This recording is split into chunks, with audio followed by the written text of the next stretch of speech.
जय श्री कृष्ण दोस्तों, राधे राधे। ऋतु भक्ति चैनल में आप सबका स्वागत है। आज श्रीमद् भागवत महापुराण में ब्रह्मा आदि देवताओं का कैलाश जाकर श्री महादेव जी को मनाना।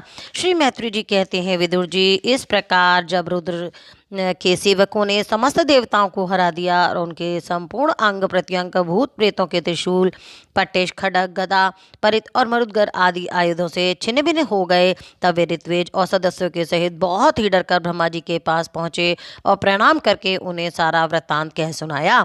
भगवान ब्रह्मा जी और सर्व अंतर्यामी श्री नारायण जी पहले से ही इस भावी उत्पात को जानते थे, इसी से वे दक्ष के यज्ञ में नहीं गए थे। अब देवताओं के मुख से वहां की सारी बात सुनकर उन्होंने कहा, देवताओं, परम समर्थ तेजस्वी पुरुष से कोई दोष भी बन जाए तो भी उसके बदले में अपराध करने वालों का, मनुष्यों का कोई भला नहीं हो सकता। फिर तुम लोगों ने तो यज्ञ में भगवान शंकर का प्राप्त भाग ना देकर उनका बड़ा भारी अपराध किया है, परंतु शंकर जी बहुत शीघ्र प्रसन्न होने वाले हैं, इसीलिए तुम लोग शुद्ध हृदय से उनके पैर पकड़कर उन्हें प्रसन्न करो, उनसे क्षमा याचना मांगो। दक्ष के दुर्वचन रूपी बाणों से उनका हृदय तो पहले ही बिंद रहा है, उस पर उनकी प्रिया सती जी का वियोग हो गया। इसीलिए यदि तुम लोग चाहते हो कि वे यज्ञ फिर से आरंभ होकर पूर्ण हो, तो पहले जल्दी जाकर उनसे अपने अपराधों के लिए क्षमा मांगो, नहीं तो उनके कुपित होने पर लोकपालों के सहित इन समस्त लोकों का भी बचना असंभव होगा। भगवान रुद्र परम स्वतंत्र हैं, उनके तत्व और शक्ति सामर्थ्य को ना तो कोई ऋषि मुनि, देवता और यज्ञ स्वरूप देवराज इंद्र भी जानते हैं और ना ही स्वयं मैं ही जानता हूँ, फिर दूसरों की तो बात ही क्या है। ऐसी अवस्था में उन्हें शांत करने का उपाय कौन कर सकता है। देवताओं से इस प्रकार कहकर ब्रह्मा जी उनको, प्रजापतियों को और पितरों को साथ ले अपने लोक में पर्वतश्रेष्ठ कैलाश को गए, जो भगवान शंकर का प्रिय धाम है।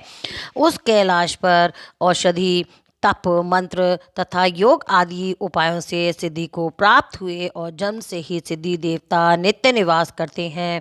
किन्नर, गंधर्व और अप्सराएं सदा वहाँ बने रहते हैं। श्री ब्रह्मा जी ने कहा, देव, मैं जानता हूँ कि आप संपूर्ण जगत के स्वामी हैं, क्योंकि विश्व की योनि, शक्ति और उनके बीज शिव से परे जो एक रस परम ब्रह्म है, वे आप ही हैं। भगवान, आप मकड़ी के समान ही अपने स्वरूप भूत शिव शक्ति के रूप में क्रीड़ा करते हुए लीला से ही संसार की रचना, पालन और संहार करते रहते हैं। आपने ही धर्म और अर्थ की प्राप्ति कराने वाले वेद की रक्षा के लिए दक्ष को निमित्त बनाकर यज्ञ को प्रकट किया है। आपकी ही बांधी हुई ये वर्ण आश्रम की मर्यादाएं हैं, जिनका नियम निष्ठ ब्राह्मण श्रद्धापूर्वक पालन करते हैं। मंगलमय महेश्वर, आप शुभ कर्म करने वालों को स्वर्गलोक अथवा मोक्ष पद प्रदान करते हैं तथा पाप कर्म करने वालों को घोर नरकों में डालते हैं। फिर भी किसी न किसी व्यक्ति के लिए इन कर्मों को का फल उल्टा कैसे हो जाता है। जो महाअनुभव आपके चरणों में अपने को समर्पित कर देते हैं, जो समस्त प्राणियों में आपकी ही झांकी करते हैं और समस्त जीवों को अभेद दृष्टि से आत्मा में ही देखते हैं, वे पशुओं के समान प्राय क्रोध के अधीन नहीं होते। जो लोग भेद बुद्धि होने के कारण कर्मों में ही आसक्त हैं, जिनकी नीयत अच्छी नहीं है, दूसरों की उन्नति देखकर जिसका चित्त रात दिन कुढ़ता रहता है, और जो मर्म भेदी अज्ञानी अपने दुर्वचनों से दूसरों का चित्त दुखाया करते हैं, आप जैसे महापुरुषों के लिए उन्हें भी मारना उचित नहीं है, क्योंकि वे बेचारे तो विधाता के मारे हुए हैं। देवादिदेव भगवान कमलनाभ के प्रबल माया से मोहित हो जाने के कारण यदि किसी पुरुष की कभी किसी स्थान में भेद बुद्धि होती है, तो भी साधु पुरुष अपने पर दुख का तार स्वभाव के कारण उस पर कृपा ही करते हैं। देववश जो कुछ हो जाता है, वे उसे रोकने का प्रयत्न नहीं करते। प्रभु, आप सर्वज्ञ हैं। परम पुरुष भगवान की दुस्तर माया ने आपकी बुद्धि का स्पर्श भी नहीं किया है, अतः जिनका चित्त आपके वशीभूत होकर कर्म मार्ग में आसक्त हो रहा है, उनके द्वारा अपराध बन जाए तो भी उन पर आपको कृपा ही करनी चाहिए। भगवान, आप सबके मूल हैं, आप ही संपूर्ण यज्ञों को पूर्ण करने वाले हैं।